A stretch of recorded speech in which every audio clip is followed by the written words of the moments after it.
So hi everyone, I'm Arpita and I'm the software developer working with Steam. So today I'm going to demo about no discard feature and also about the C++ code standard that we have introduced in TC.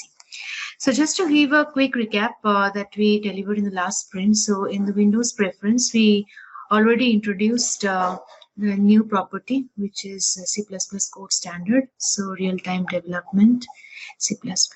So C++ code standard was introduced with 3 more standards, C++ 14, 17, and 20. So it was a global preference that was that we delivered in the last sprint.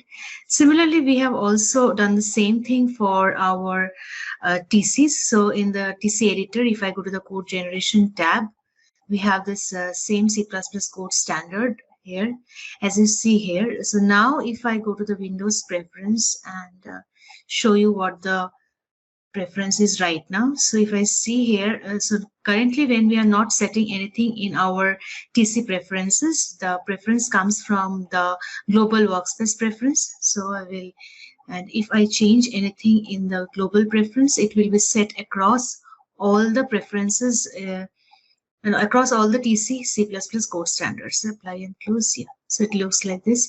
Similarly, like the workspace preference, we also have the drop down with all the code standards. So starting from older than C++ 11 to C++ 20.